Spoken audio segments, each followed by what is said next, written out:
Assalamualaikum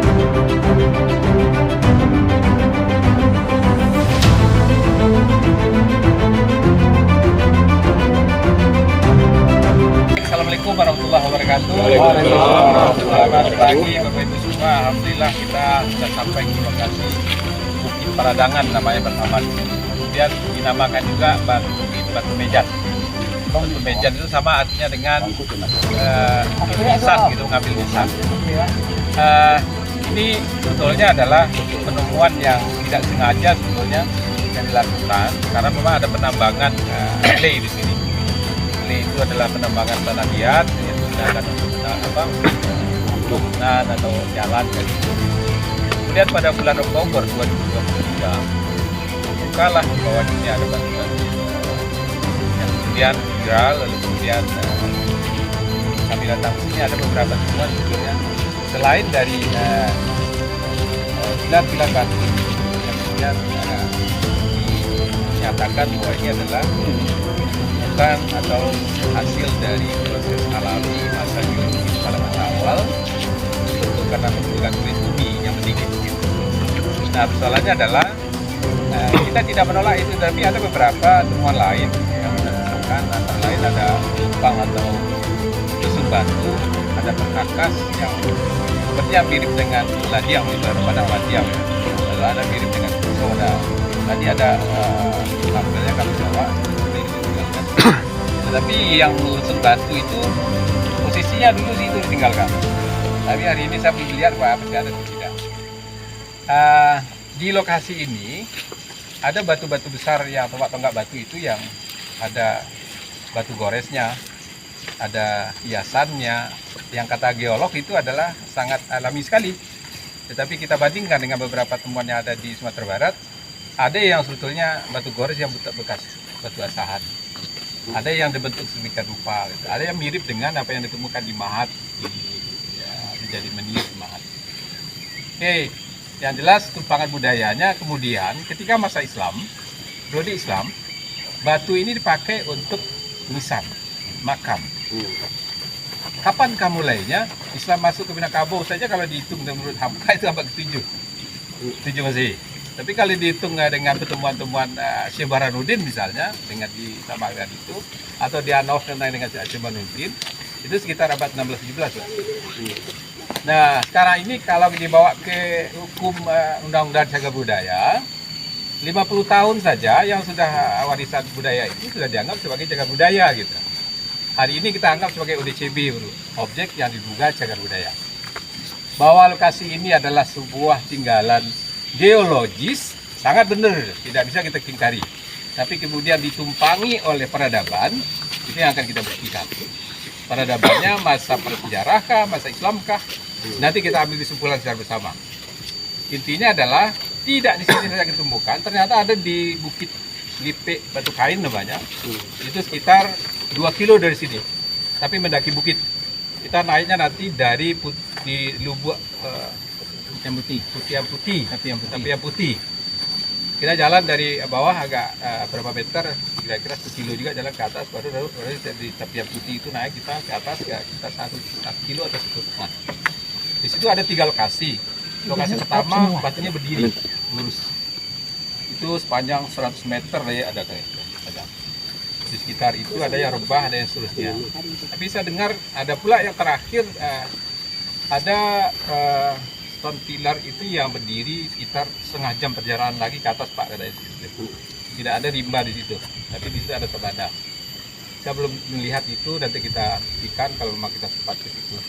Tapi hari ini Bapak Ibu semua kita sudah dapat izin dan kita sudah didampingi oleh bapak-bapak dari Dandim dan Polres, kemudian ada dari Satpol PP, kemudian dari dinas. Alhamdulillah semua unsur dari kabupaten sangat peduli dengan masalah ini.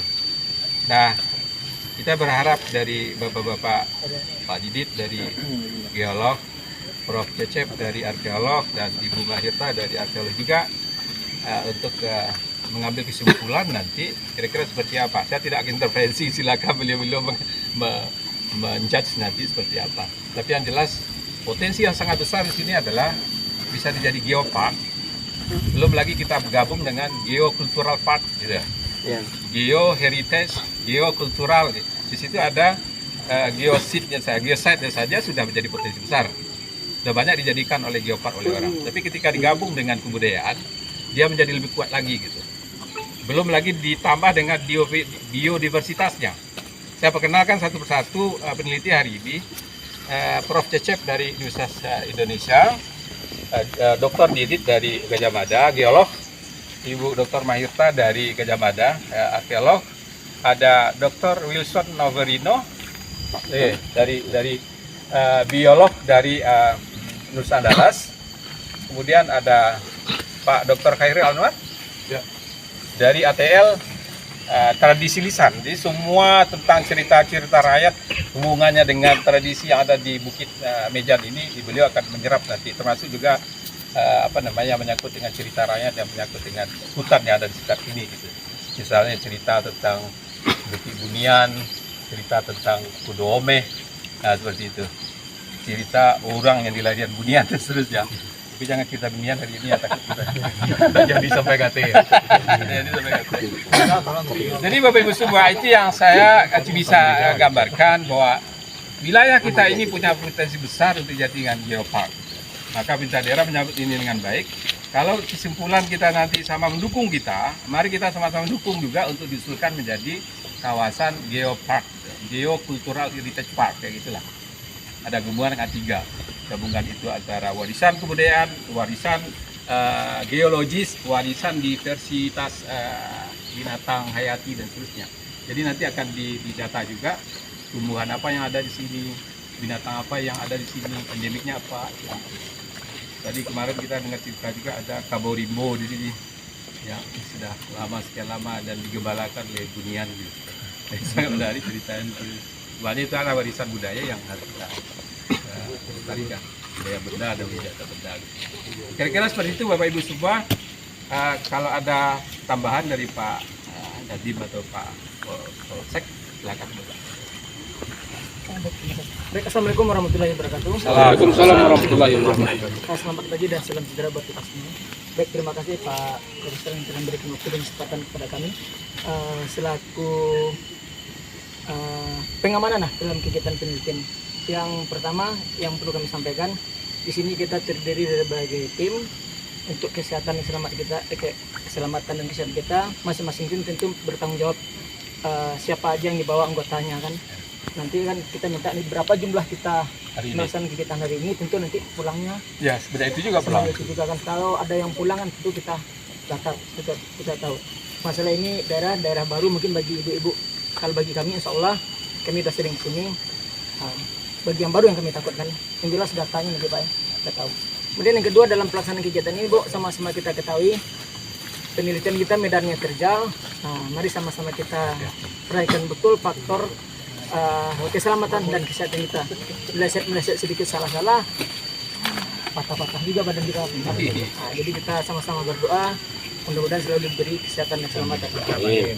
Kemudian untuk mekanisme untuk kegiatan kita ini, Pak, kita akan mulai dari pagi ini, pukul berapa kita istirahat, setelah istirahat pukul berapa lagi kita mulai, dan selesainya. Dengan kita memanage waktu, kita tahu. Tentu dari rekan-rekan penelitian yang tahu. Kita di sini cukup 1 jam ya, Pak? Cukup. Kita akan lihat ini saja. Kemudian ada tinggalan yang dulu kami pernah lokasikan dari sana. Tapi nanti kita lihat apa masih ada di sana. Itu bukti yang sangat penting. Silakan Pak Polsek ya. Untuk logistik kita nanti Pak, di mana kita istirahatnya Pak? Di mana, atau turun lagi kita makan atau makannya di atas saja di lipat kain kita. Kita turun dulu Pak. Nah, di bawah.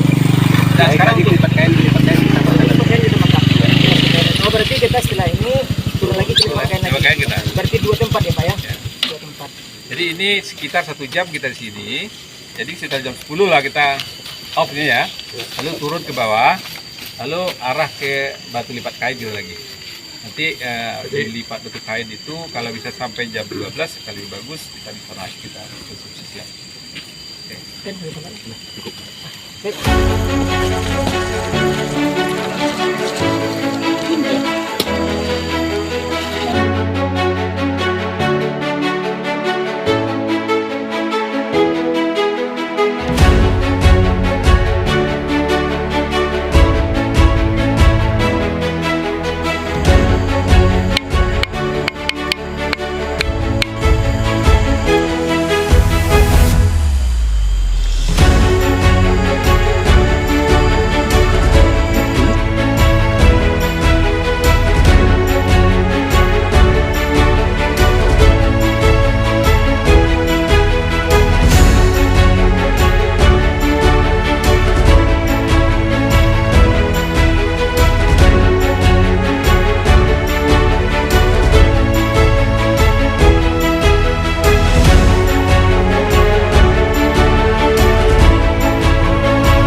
Nah, Ya, bagaimana menurut Bapak tentang kolumnar yang 1 dan 2 ini? nah kolomnar 1 itu kan di situ kan sudah ditemukan beragam dulu.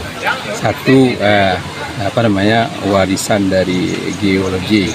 Ada batuan-batuan batu yang berdiri itu dan tersusun rapi hari ini. Tapi ada juga kita temukan di situ perkakas peralatan. Misalnya ada pisau batu dulu, ada juga ladiang atau blade batu, ada juga namanya lesung batu. Nah, bahwa itu kolumnar joint yang terbuat mulai munculnya sekitar 60 juta sampai 70 tahun yang lalu itu tidak bisa dipungkiri. Tetapi kemudian ada tumpangan budaya. Tumpangan budaya itu artinya kolumnar joint itu ada orang hidup kemudian itu dan dipakainya untuk peralatan. Antara lain misalnya lesung batu, ada perkakas batu yang dibikin artefak-artefak kita jumpai. Di yang dua itu alami. Tapi ada satu yang sangat menarik bagi kita, di situ tadi ada lubang yang di kedua lubang yang berdekatan itu benar seperti dibentuk. Artinya ada sentuhan budaya di situ. Jadi ketika dihubungkan lagi, besok kan kita mau lihat kolumnar joint yang dipakai di makam-makam sebagai nisan. Artinya apa? Sudah sentuhan budaya itu ada, bukan murni hanya produk dari geologi saja, tapi produk geologi itu dipakai untuk produk budaya setelah itu. Salah satunya adalah ketika Islam menjadi nisan. Ada macam-macam kepercayaan muncul budaya itu. Konon batu nisan Tengku Saleh itu tumbuh sebenarnya makin meninggi gitu. Seperti itu. Artinya memang ada tumpangan budaya. Kalau dalam undang-undang cagar budaya, cagar budaya itu boleh dikatakan kalau sudah berumur 50 tahun saja, nah itu memperlihatkan sesuatu yang unik, itu sudah masuk dalam cagar budaya. Kalau kesimpulan saya seperti itu.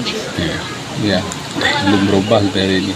Tapi kawan-kawan kan sengaja didatangkan di sini, kami belum diskusi tentang itu. Silakan nanti kalau mengambil keputusan, mengambil kebijakan atau mengambil simpulan sendiri, itu nanti akan kita akomodir dalam laporan. Terima kasih. Oke, ya, sama. Menurut saya itu memang bentukan alamiah. Oh, berarti yang ada goresan yang di kolumnar 1 itu alam ya? Alam. Oh, alam. Menurut saya. Ya, jadi